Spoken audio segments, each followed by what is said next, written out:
Hi guys, it's Candido Cornejo. Thank you so much for those of you that were able to participate in the online casting access program for SAG-AFTRA. I received the scenes and you all did a wonderful job. Thank you so much. I know that some of those scenes are not easy, but I do that for a specific reason. Before we get into that, I do want to give you guys a little bit of pointers. I've been doing this for about 11 years. I started a long time ago with Ronnie Yeskel, for those of you that know her. I was with her for a few years, went over to Pauline O'Con and Rosalinda Morales, was then at Fern Champion's office, which a lot of people know me from, for Heifers and McCoys. To Scott and Chicken and Debbie George, where I worked on The Fosters and a couple of TV shows with them.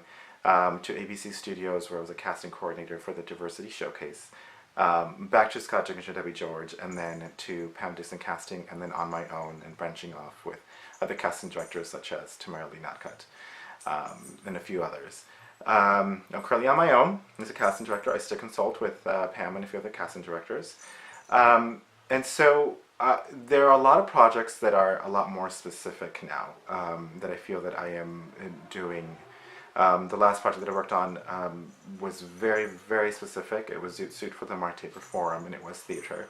And we did do a wide search of talent because it was so specific with dancing, with singing abilities, with abilities to do accents, specific accents like Chicano accents. And we received thousands of submissions and had to view hundreds of videos and taping sessions at the theater as well. And things like Dirty Dancing and even Heifers and McCoys, some martial arts films that I've done, some war films, we are asking for certain skill assets, and those things are very important, especially with self-tapes. And I treated this as a self-tape, submission, and I did send out specific instructions. And I did that because I want to make it known how important and imperative it is for those instructions to be followed. And I say that because, again, we receive multiple amounts of submissions and videos. The reality is we don't have time to go back and ask your agents and managers, does he do this, does she do this, can you do this, and stuff. And a lot of those things are actually honestly asked by the director. Our producers or the writers, sometimes they make certain questions and then we have to answer those things, and if we fail to give them that information, then it looks bad on us as well. And a lot of the times I am answering to somebody, either a casting director or a casting executive, and if I'm casting on my own, I am answering to my director and producers, and sometimes they ask questions, so it's important that that's followed. So thank you for those of you that were answer the questions that I asked for. And I understand there's certain rules and policies with SAG-AFTRA as well, so I totally understand that as well. Just a couple of things. I asked you to do research as far as what you know me for. I didn't do that for you to stroke my ego or anything like that. I do that because one of my pet peeves is for you to know the casting director that you are reading for. Especially if you are not in Los Angeles or New York. Some casting directors do travel out to the cities and states that they if they are casting for, if the film is shooting there, and they cast down the line, for example, like Pam Dixon or Laurie Mayfield, they do that. Or they do self-tapes, so again, back to the instructions thing. But if they are there, I think it's very important for you to know who they are, and what they worked with, who they work for, what films they've done, because sometimes you'll be surprised. Not a lot of casting directors travel out to those places to run auditions, and sometimes they do, and then you'll be surprised as to who they are. Or you may come to LA, you come to New York, or you get flown out to meet certain people, and you'll be surprised as to who they are and what they worked on. You should know the big names that are out there that are casting now. You should know the casting executives' names, because you never know when you're going to test for them, and you don't know what they're overseeing, and some of those things are overlooked. So if you get called into, you should know all the independents. You should know the Ronnie Yaskels of the world. You should know that Pam Dixon is independent, but she used to be a casting executive. You should know all the films and the directors that she works with. You should know the head of casting at ABC is Ayo Davis. Randy Hiller is the head over at Disney Studios. These are just important names that are very helpful to you, and even the casting associates and the casting assistants. You never know if they're going to become casting directors themselves, or casting executives, or they may even leave casting, but they may direct their own stuff. I interned with someone at Ronnie Esco's office, and he is now a big-time writer and director. And we work together occasionally, and we will remember certain actors that came into the office, say, oh, what about this one? What was, do you remember this person? Yeah, we talk about it, and we remember. I rose ranks as well. I went from an intern to full-blown casting director and writer. So you just never know. Those things are things that can be very helpful. And even if you research like the directors, the writers, you kind of get to know their style and who they usually go for. And even casting directors, you kind of, if you look at their resume, you kind of get a taste, a feel as to what they go for. Have your resumes constantly updated. That is so important. Never lie on your resumes.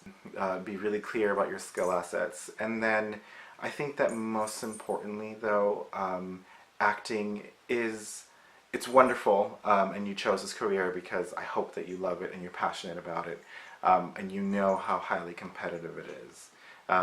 It's very hard. We know that.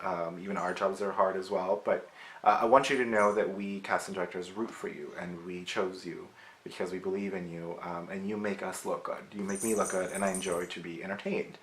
So please know that we are on your side. You know, it can be intimidated if you are in front of the cameras, if you are doing a big testing process. It is, but we want you to do good. So I want you to know that. I think that also it's forgotten that acting is also a muscle, and this is something that I tell all my actors across the board, to not forget to act. You wake up living, breathing this craft, and we expect you to be amazing at what you do. And sometimes I know to be hard with my actors sometimes, but it's only because I want the best performance to come out of that. And sometimes you're lucky to work with casting directors that will work with you, that will give you adjustments, that will massage it a little bit and kind of, you know, bring out the best performance, but some of them don't. And some casting executives don't do that either. Some of them do come from a casting background, but for the most part, they don't. And I've seen it where they just, okay, go ahead. Okay, thank you so much. Then let you finish the scene, and then you move on, and that's it. So there is an expectancy to you to be where you're at. I want you to remember that it is a muscle. Okay, so just act every single day. It needs to be practiced. It needs to be rehearsed. And I don't care if you've done it for 25 years. There's always something that you will learn.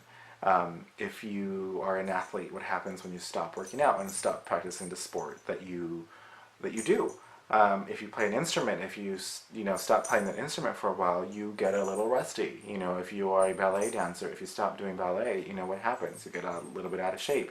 So the same thing goes for acting, and that comes, you know, to the scenes that I handed out to you guys, that I assigned. Some of them are hard, and some of them are relatively complicated. But I do that because hopefully it allowed you to explore certain things and explore certain colors, and made you hungry to learn more and to go into different places. I mean, the acting is such a wonderful thing because you could do so much with it.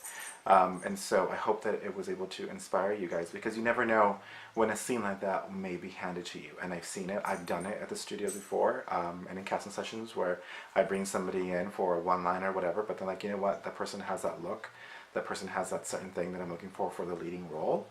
Can you take a step outside and then come in? Do you feel comfortable with that? And then if I can, I'll say come back tomorrow or come back next week if I possibly can. But you never know when a scene like that will be handed to you. And it will be a more deeper role. And I just want you all to be able to handle it and to get excited and be able to take that on. I just hope that you have fun with what you're doing and just keep acting. I don't care if I know that there's certain limits at certain places in the world, but there are always things. I don't care if you're putting yourself on camera. I don't care if you're, reading a script, if you are writing your own things, if you're doing community theater, if you're doing whatever is around. As long as you're acting, you are doing your job and you are perfecting your craft. So I hope that inspires you as well. Again, thank you so much for participating. I wish you all the best of luck. And thank you for participating.